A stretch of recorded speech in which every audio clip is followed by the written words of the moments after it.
mwaribonye vuga ngo samano ko dutangiye tangira mugeze hakuno bwari zacaye neza hari uwaza ku gare mari rukanka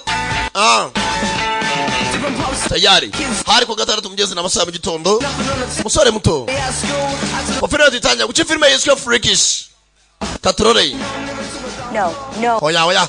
You listen to me. Zen nyumva neza. If you think you can use me and get away with it, uracheka wankoresha wanzu kagenda gutyo gusa. Then you haven't been paying attention. Bivuze ngo nabyo nakubwira byose n'ubwanyumvaga.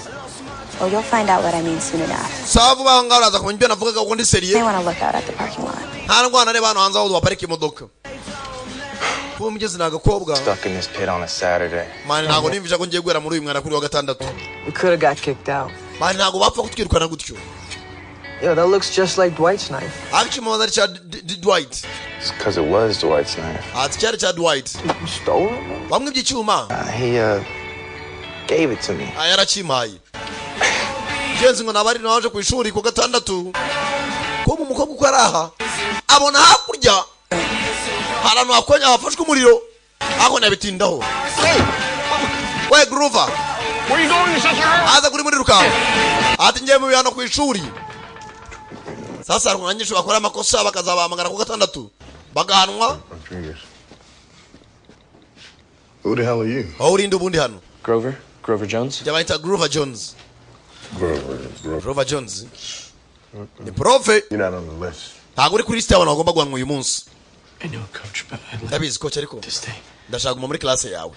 Now, why would you show up to Saturday detention when you Niki gituma uza ku gatandatu rwose gufata ibihano nk'abandi bana? don't have to? Kandi utagomba kuza guhanwa. Nyine prof coach. Professor w'umusore ngo ni umucoach we wa sport. Amerikana agakobwa. You gotta be shitting me. Utanyisha se. No, I'm not shitting you. Ntabwo urimo gukina prof kari akuki nyine. Undeke manu ariko. You can handle a little lady like that? Umugabo ugiye gutuma za gufata ibihano utakoze ukosa.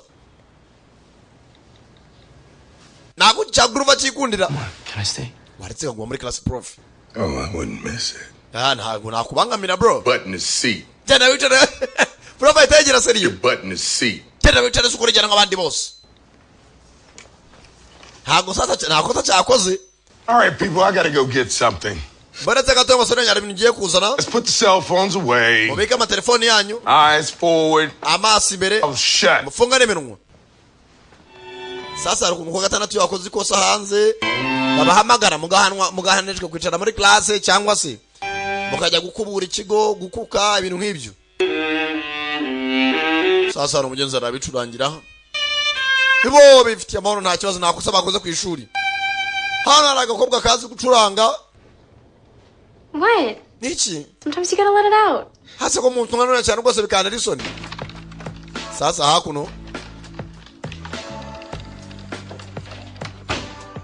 Feel free to look. Yewe reba witonze. See anything you're seeing? Nabone ibintu uri kubona nta kintu wasobanukirwa. Yemara sanura apply inyubako. Babonye abangaba na coach agiye nabo bavayo. Undi yitara ku meza nabanyeshuri bakoze amakosa. Hey. Yewe ite. I'm Grover. Baita Grover. Near? Wewe witwa? Kamwiryaho. Busy. Uri busy cyane se? Yeah, I can respect that. Saibyo kamyuba he. Taje gutereta. Hey, Elmo. Yabaita Elmo. She's ignoring you because you're a candy ass loser. Mwana ni mara guca amazi kuri daju uri kananga. Kiramwinjirira. Undi navayo. I know Grover is kind of an odd name, but Nabizina ryanjye Grover n'izina ry'abasaza. it was my mom's favorite uncle. Ati rwose ni uncle wa mama wanjye mama yakundaga cyane. That's not what your mom said last night. Ibyo cyane mama yabigutumye kwigisha gutereta ijoro ryashize. What, mom don't love you? Acanga mama ntago akunda niyo mpamvu kwita amazina y'abasaza. And she told me she gets sad when she sees you. Kandi mama yambwiye ko atarakara cyane yakubonye. I wish my mom could see me. Naye ndifuza ya mama yambonaga. Oh, she can't see you? Ntago mama akubona se? Is she like blind or something? Ni mumye se kubavuga mama ntajya kubona. Basekamo. My mom is dead. Mama wanjye yarapfuye niyo mpamvu ko atajya mbona. Whoa. Bara batangiye kuzamuka. Dude, really? Serious mwana? Heavy. Birabaje. I didn't know. I didn't mean to say it like that. Mwana muhika rumenye ntago nabivuze rwose nzi ko mama yapfuye. I mean, I did, but not like that. Okay, nabivuze ariko ntago nangamije kuba nakubabaza. You're just gonna let him hang, aren't you? Ase mugiye gutuma akomeza kubatesha umwanya mugirira impuhwe. I don't know what you're talking about. Yeah, man, that's ibyo uvuga. What are you talking about? His mom was not dead, you moron. She Wa works musenzo nyoko ntago yapfuye. at the chemical plant on the Akora kuri cya kigo gikora ibintu by'uburozi chemical plant. line. No way. bakora ibyo ama produits chimique. Are you messing with me? Hase urimo abeshye ko mama yapfuye cyangwa? Got that right. Ntago babeshya nyina ni muzima. Sasa rwakaranga rwaje rutera n'umukobwa imweru ubeshye ko nyina yapfuye ko umukobwa asanza ko kizi. You know what I'm in here for? Hase ubuzima vutura no cyangwa? I'm in here for smacking some kid's head on the sidewalk for messing with I didn't mean Mwana abandi twakubise abana niyo mpamvu twaje no mu bihano. it like that. I was just trying to lighten things up. Mana ni mpamvu naye babeshyaga kwa kujya mu byoroshye. Just called me a loser, so I Mwana baranyita umuhombyi. thought it would be funny. Ndashaka natubigire blague. Oh, dead mom jokes are hilarious. Umva izo blague zo kugenda ubeshya abantu ko mama hari umupfuse n'inzo nziza. I know I laugh every time I think of my dead mom. Ati ngiye buri gihe cyose umwana nkunda guseka ariko ntekereje ko mama yapfuye nago binsetse. Sasa koko nyina yarapfuye bya nyabyo. Your mom? Mama wawe. My mom's not dead, you idiot. Mama wanjye ntabwo ari umupfu nawe musukwa we nakubeshyaga. But you see how that's not funny? Bivuze ngo ntabwo bisekeje rero kuvuga ko umubyeyi we yapfuye. Kiraza gutereta kikabeshya kikavuga biriya na biriya. No dead mom jokes ever again. Birimo kuvuga ko ababyeyi bapfuye none nakubizana bwa kabiri. Don't apologize to me. I'm in here for stealing. Yewe nyene winyaka imbabazi nanjye banzanye no kubera nibye nyine. Sasa ubwo karako nakajura mu kigo nicyo bagahanishije kukazana hano. He's the one who cracks skulls. Oh, Ne bwatinze kocha avayo. grown little lady. Nababwiye ngo amatelefoni mashyire hasi. All right, people, Saba bavandimwe. grab a bucket. Buri umwe azana afate imbegeti. Indobo. Nimba bagiye gukora amasuku mu kigo. Kuwa gatanu atakujya mu gume mu rugo bamufite igihano mugomba kuza gukora. Ranje maniga. This is fun for you? Ntage bishimishije musore. No, I'm just realizing you know where my mom works. Birantangaje ubwo uzaho mama wanjye akora. You know who I am. Bivuze ngo nanjye uzuwa ndwe nawe ukaraza kwipresenta no kuvuga byinshi. Tayari. Kocha bavana ariko kochi nawe. Ni niga hakuno. Tayari. Baje mu gihano. Kuwa gatanu nuko filime tuyitangiye. Sasa abandi mu kigo mugenzi hari abaje rwose muri za siporo abaje kubyina n'ibiki. Hano haramanika za flyer. Mutore natari rwose. Get us the best visual real estate. Rwose igipande tumanitse kibana nizagaragara iyi weekend yose. What about for you? I'm not sure. Rega kumanika bana n'ubundi batari bugutore nacyo bimaze. It's straight. Can you get any? Reka tukirambure neza tukizamure hejuru. Kumbe hakuno nkuko muzi bya segonderi hari abibese bari hakuno. I said I needed privacy. This isn't what I meant. Sheri nakubwiye ko rwose nshaka ahantu hisha bari tugeronere baho turi. So you just want me to come here? Ntabwo ushaka ko ngenda. Ari cyabakazi. Yeah. Interrupting anything? Don't you got some place to be? Washatse ujya kubura. Else to be? Shaka ujya kwicara. Not really. Aho nge. In a minute. Do us a favor. Basi dufashe mu munota umwe. That's low, man. Man. Really low. Just sange bataraho brage kirikomereza. I'll never get used to saying that. Don't look. Baratureba cyane. We batandeba. Sasa hari umusore afite ikintu cy'igishinge. Ari ibintu bimeze nk'ibimogini bari za kitapimpa yitera. Aba ni ndobo zabo baje gukora ibihano. Maniga yaje gutereta yemera gukora igihano. That trash duty. Iyo munsi no munsi wo gupakira umwanda. You scraping the gum on the bleach. Abandi mufate ibyogesho mugere mushaka no zara amashikarete. Mwakubore mwakube neza. Not me, coach. Only rocks I got are the ones I was born with. Coach uyu munsi rwose mnyagomba gufata You be akaruhuko. bleachers until all the gum's off. Mugenda hano sara agashikarete mushaka iburyo mwakuba. Baka no sasigaye neza. Containment breach imminent. Sadogira mu kigo kuri bafura zo mu kigo ahita aca agatangazo. Aerial contamination danger. Ahantu rwose turi hagiye kuza umwuka mubi. Umwuka uhumanye. Remain indoors. Mugume mu mazu yanyu, remain indoors. Close all windows. Mufunga amadirishya yose. Seek shelter. Nuzafite hatura seek shelter musagaho mwihishe. Repeat. Code 9. Ndabisubiramo code 9. Kuwa gatandatu. Bro, we can just ignore it, right? Remain No. Twabica amazi ariko. Oya. No, we cannot ignore it. Ntabwo twabica amazi no kutubwira zitangaro zotangwa na leta. Drills exist for a reason. Ibi bintu bya drill iyo babitangaje bari impamvu. Keller Chemical ever had a spill knowing where Ati ari uruganda rwitwa Keller Chemical. Go and hide. Wasanga rwaturitse. Kandi rukora ibintu by'ama produit chimique bimeze nk'uburozi. he's worried about phone. Barabwira ati ngo umwuka ugiye kwangirika. I knew her. Trust me. I wish I didn't. Yewe munyizere tujye mu mazungu babitubwiye. Not a drill. The chemical plant's on fire. Yawe chemical plant yafashwe n'umuriro. Rwa ruganda rwakoraga ama produit chimique ngo rwafashwe n'umuriro. Urebe filime. I'm coming down the stairs. Sasa prof abajyana mu madortoir indani munsi y'inyubako muri basement. Aza hakuno arano yisha. Friday. When somebody doesn't respond to a text, ose ko abantu twabandikiye batadusubiza. When someone like you really wants to say no, they usually Iyo munashaka guhakana nkawe ntago yabigoranye. captain of the basketball team, I mean. Yewe nani nguri kapiteni mu ikipe ya basket ariko uravuga vuga. to be with someone superior. I just don't think you get Cyangwa it. amushaka abasore bitangaza. Okay, your money may have gotten you into a few parties. Amafaranga y'ababyeyi bawe manze ari atuma rwose ujya mu birori cyane ariko ntago wowe uri size yanjye. Bagatira maniga. What are you doing here? Urakora ikintu cyose cyose gashike ku ishuri karacuranga. Say you're picking me up? Mama na papa bamwe ko bari buze kunura. Amwereka gakobwa kamuzanye. You're pathetic. Uri umuswa bana. Arakumwe na gashike gatoya. Ni Grover. Bano baza hakuno mutwumba. At the plant and said that there was some kind of explosion. Mama kugeza amwe ko ari ibintu biri muturika rwose ku ruganda. My dad said it's a huge fire. Umva papa yambwe ko ari umuriro. Bakiraho. Bakiraho bari. Hey, let's keep it together, people. Umva mwese mugumane hatagira batatana. It was built a long time ago Hano hantu hubatswe kera cyane. to withstand just about anything. Hatagira utinya rwose ko yasohoka bitemewe. And we're gonna be safe no matter what happens Hano turi ndani rwose tuba dufite umutekano cyaba cyose. down in Keller. We byose ibibazo byaturutse ku rwego rwa Keller Chemicals. We could last in here for weeks if Hano dushaka twamara ibyumweru bikeya. we had to. Bibaye ngombwa ko tuhaguma. You really think we'd be here for weeks? None twamara amani ibyumweru. Of course not. I Ntabwo mvuze. said we could be here, Ndavuze ngo dushobora kuba twabamo hano. not that we will be. Ntabwo mvuze ko tugiye kwaba bibaye ngombwa twahaguma. My cousin said that the fire spread to 2 different buildings. Ariko mubyaranyanyaniye message ko ari inzu ebyiri zahiye. Thank you, Noodle. Nawe ceceka nagukora muri leta kandi leta yatubwiye kujya ahantu hari umutekano. But I'm sure they have everything under control. Cereka turasohoka ariko batubwiye ko ibintu byose byatunganya hanze. The news says that there's reports of a spill. Ariko amakuru yatangaje ko byatangiye kwirakwira. Let me see that. Kanebe amakuru atangiye gucicikana ku matelefoni. Mama na pamwe mwavuganye. Not answering the text either. Ntabwo bari kwitaba telefoni zabo. Yeah, their phones are probably sitting on the counter as they work in the yard. Ariko n'ubundi basanga batanakoze telefoni bazishyize kure yabo. You know, Sasa bari ababyeyi babo bakura muri ya chemical plant. Hey, Mom and Dad did not have work today. Ati mama na papa tanugira ikibazo ntabwo bagiye kukaza uyu munsi. Not at the plant. Ntabwo bari kuri ya plant. Chemical plant. Yo, what you looking at? Wawe kanangura reba iki? Hey, you're that kid that sold your app for $1 million, but didn't share the guy. Umwana rwose yagurishije laptop ya miliyoni. Sasa abanyeshuri ba segonderi nko mbizo babahagata n'abasererezanya. Oh, so it was less than $1 million. Niba byari munsi ya miliyoni ariko nabyo nicyo bitwaye. It was less. Yari make ariko. 2 alphas and a dick fight. Aho mwese muri abantu b'abasore muri aho muratonga namupfa agakobwa kamwe. Bakiraho. Hano sasa. Uretse gato. Ibintu bwanjye bwakomera. I'm not staying here. Ntabwo nagumana man. Urajeki. Out. I Jihans. can here with all these losers. You can't Man ntabwo nagumana n'abo basuka bose. leave here unless I say you can. Umva mu gihe narakubwira gusohoka namuremere kuvana. Watch me. Ndasaba ncungure yuko nasohoka se. Hey, Sasa abanyeshuri usanga bumva nabi. extra week of detention for you. Ndaguha ikindi cyumweru kijyano. Hasagiye. Bakira ahantu sasa aracyatigimu. Hey.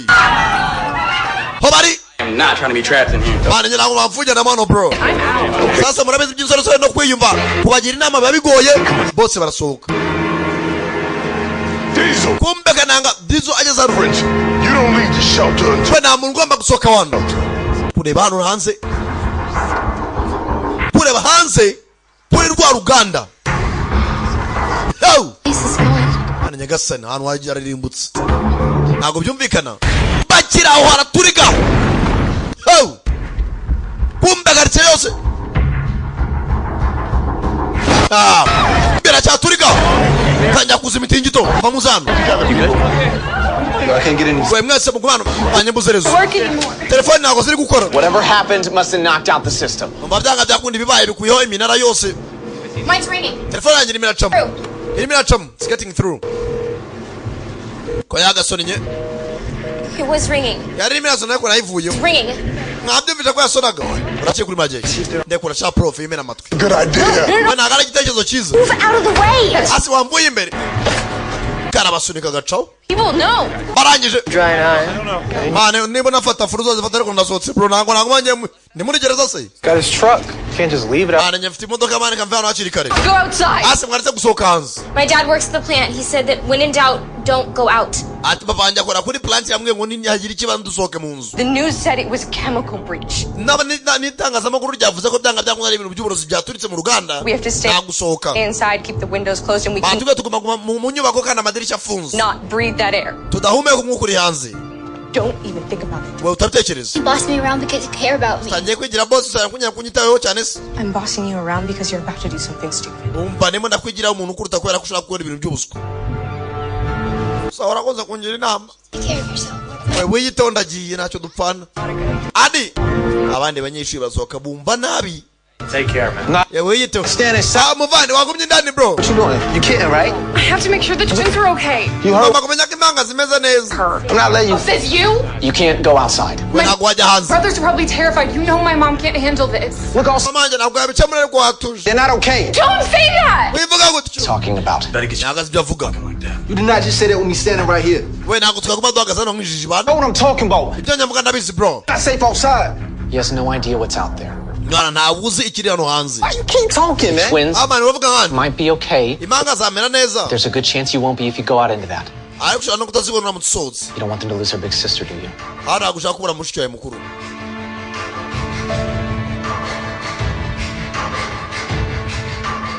Abanyeshuri benshi zirasohoka. Kumbe dore hamwe ya nuza ya chemical plant ya Kela ya turitsi. Dore ngo arava ikintu cy'icyuka. Binibikira? Kumbe haragiye aba ibintu by'ibyuka. We mutsubira nyuma y'umuryango. Let's go. Mujye mindani cyane. Let's go. Sasa byaragiye biraturika. Dore ngo kurangirika. Stop. We muhagarare. Okay, Diesel. Diesel. I need you to go into the tech room and try to Ya get mucyumba cya tekinike urebe. news on the TV. Urebe ko abona makuru kuri televiziyo. You go try to get online. Wegereza no online. Everybody else, spread out. Get your cell phones out. Mwese mukura ama telefoni. You know, all right? Let's go. Mukomeze mugereza kwa mwabana n'abasinyanye. Sure that all the windows and the exits are shut tight. Making sure ko amadirishya afunze n'imiryango yose ifunze. Might be a radio in the teacher's lounge. Hano hashobora kuba ari radio.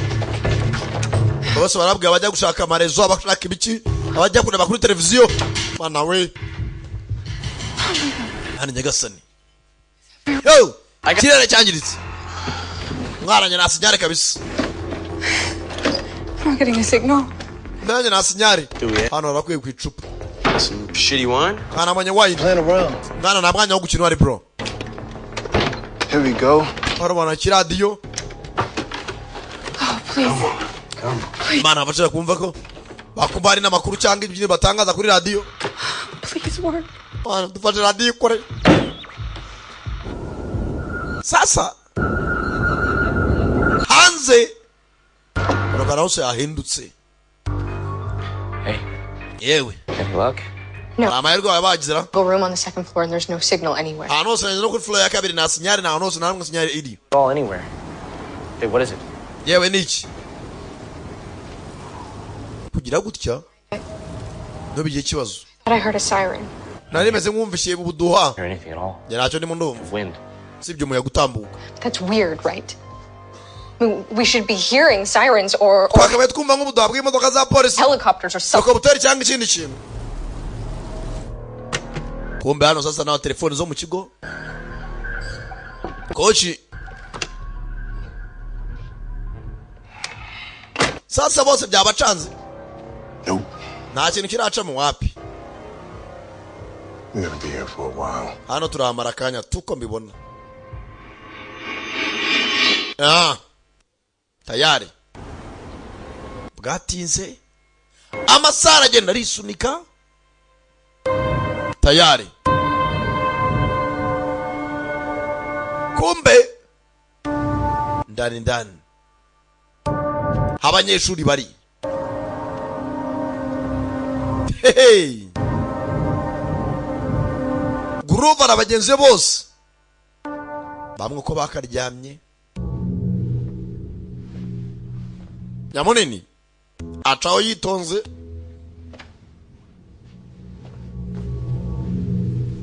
Baga kunino. Sorry. Hangane. No, I wasn't even asleep. Yewe nta nubwo nari ndyamye ntabwo nkanguye humura. Wish I could.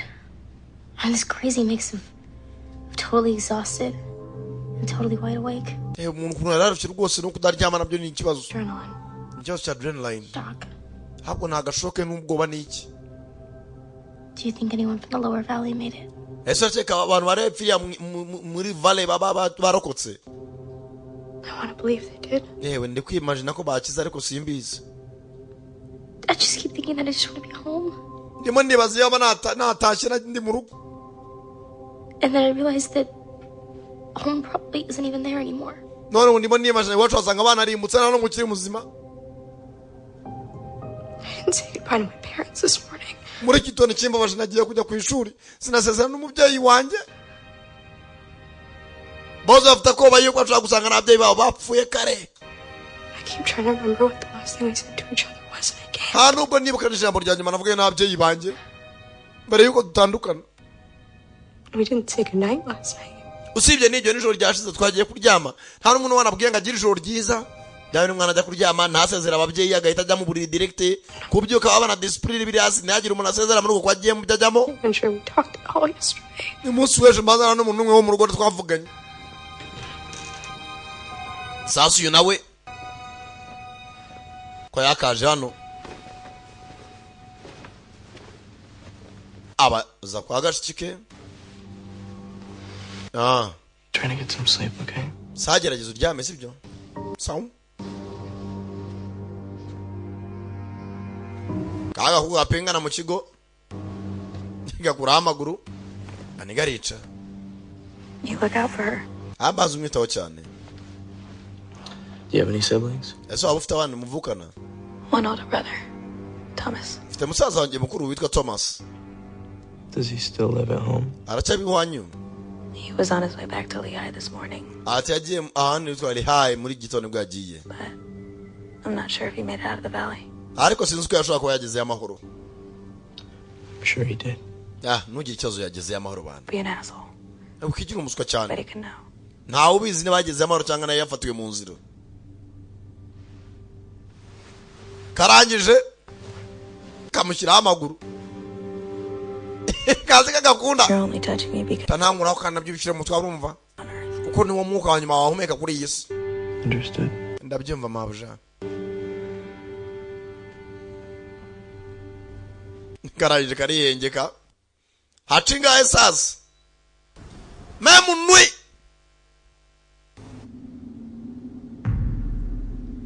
Kobosi. Ziryamye. Yuko aryamye. Yumba. Hello? Hello?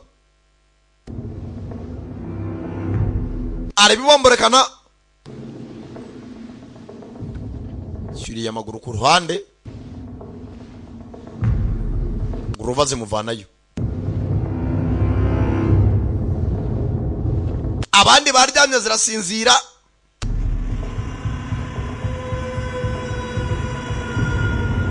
Aza yitonze. Shaka urebe.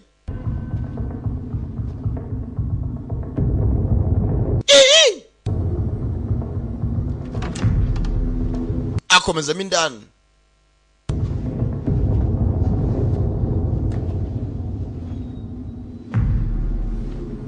Rangije.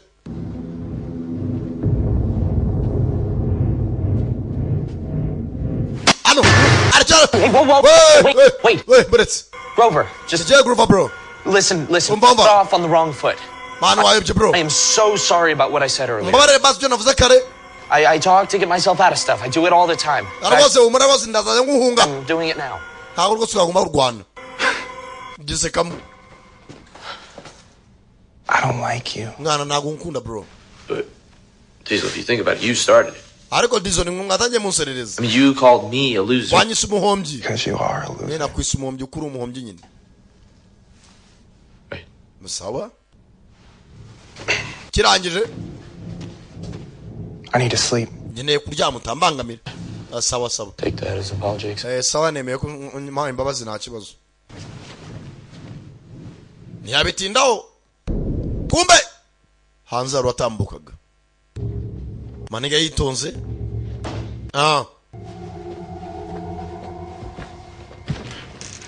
Zahaku no mbwirero. Rangije. Karaba intoki yitonze. Tayare. yihanagura yitonze. Ni Grover Jones. Ndimo aragenda yumva ibintu bimeze nk'inkweto. Urebe ndimo aragenda batwara mugenzi we ngo basohotse. Lyle? Lyle? Lyle, what happened here? Mwana byagenze bite? Isura yerurutse. Na umeka neza. All dead. All dead. Bose bapfuye. Dead. Inde bapfuye. Lyle, they can't all be dead. Bose bapfuye.